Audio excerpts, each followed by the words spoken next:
Welcome back to MVM. Today, we are going to take a look at Unforgiven, the Lincoln assassination trial from Greenfeet Games. This game recreates the famous trial of Mary Surratt, who was accused of playing a role in the assassination of President Lincoln. This is a two-player courtroom drama game where one side is playing the prosecution and one side is playing the defense, and you are basically arguing over Mary's fate. And you're going to do that by drafting evidence cards, collecting dice, and trying to sway the minds and hearts of 4 different jurors. Now, there are multiple ways to win this game, and I will go through them as I talk about how to play. But first, let's look at how the game is set up. You've got 2 different play areas of the board. Here is where you're going to be able to manipulate these jurors. Every player is going to start with 2 jurors in their hand. And the way that this is determined is through a draft. You're going to gather up all of the jurors. You're going to choose one to sit in front of you, pass the rest. Some are going to come out here in these 2 deadlocked spots. 2 are going to be kept in your hand for later.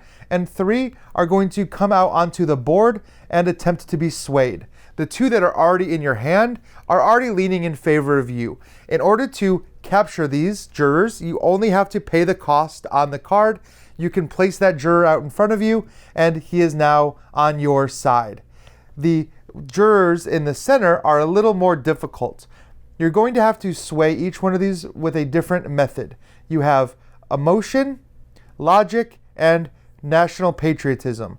You're going to have to pay these costs to slowly move them one space towards you until eventually you can claim them. If you'd like to, you can pay alternate costs, which are listed down here. And these were determined by taking some random cards from the trial deck and placing them beneath to get those costs. You're also going to have the guilty or innocent tracker here.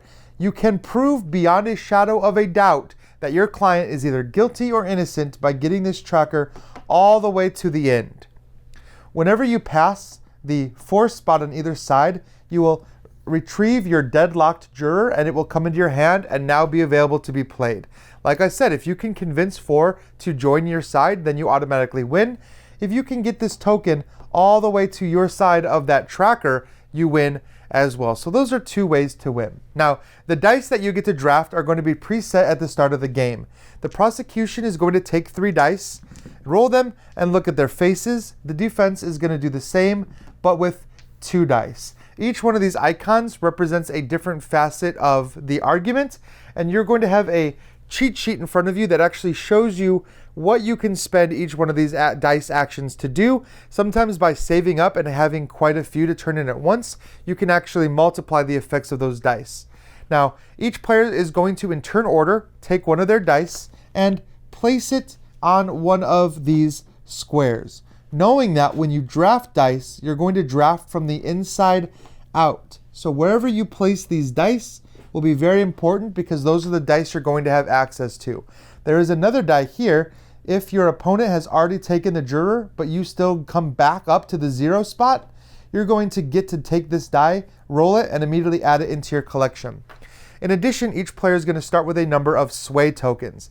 These sway tokens can be spent to reroll dice, they can be spent to skip dice during the drafting phase, and they have other uses such as paying costs for some of these cards. All right, now this is the one play area about the jurors. Over here, you have the trial phase play area.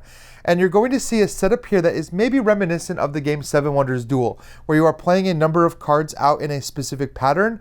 You're going to do this for phase 1, then you're going to do it again for the phase 2 deck, then you're going to do it again for the phase 3 deck. If each one of these rounds ends without anybody reaching one of those 2 victory point conditions, then the game ends anyway, and you're just looking at trial points. Whoever has the most trial points is going to win the game. Now, on your turn, you're going to do 2 things. You're going to draft a card from the trial phase, and you're going to draft one of these dice from the top row. When you draft a die, it simply comes in front of you and stays there with that side facing up. The only way to change this facing after you've drafted it is to play some of those sway tokens. If the board is ever empty, then you will refill it at that point with more dice from the bag, which I've set aside up here. Then you're going to draft a card from the trial phase. Each one of these cards is stacked in a certain way that it may be face up, it may be face down, it may be covered, it may be uncovered. You can only draft cards that are both face up and uncovered. In addition, you're going to have to be able to pay the cost of that card. Now, there are two ways to pay that cost. If you've already drafted cards that are in your tableau, you can generate those icons. For example, this card is going to generate 2 icons every round. Those are going to feed into your engine and allow you to draft more cards and also pay certain costs that are required on the game board. So it's almost like drafting resource cards. You're going to take them and place them in front of you. If you don't want to actually take the card, or you can't afford to take the card, you can discard it to take one of the discard effects. You can either immediately discard it to take 2 sway, which, like I said, is an important resource that you're going to need over the course of the game, or you can discard it to try to persuade the jurors, which you'll need to both discard the card out of the game and pay the associated costs. Now, whether or not you added a card to your tableau or you discarded it to do one of the other effects, the next available card that's completely exposed is going to flip over. So this trial phase card will now be available. Someone can come and draft this bullet card provided they could pay the resource cost, which in this case is just 1 sway.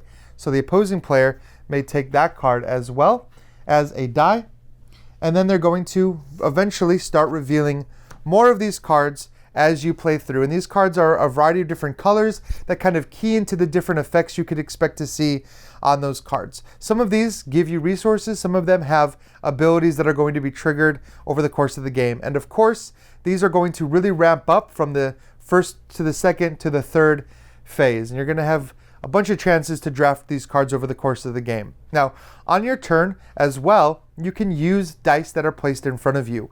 Dice that you draft are simply going to sit in front of you and wait to be cashed in. When you determine that you have maybe the right combination of dice, like I talked about on this card, you can turn those dice in to do whatever effect, or you can spend them as resources, either to pay for some of the cards you're drafting or to pay for some of the jurors. Now, one of the coolest things you can do with your die, as soon as you have 3 dice of any type, it doesn't matter, you can save those and you can spend them to object to your opponent's action. You can either block them from using the action of a card, using the action of a die, or whatever action they're taking. You can take your 3 dice and you could say, objection.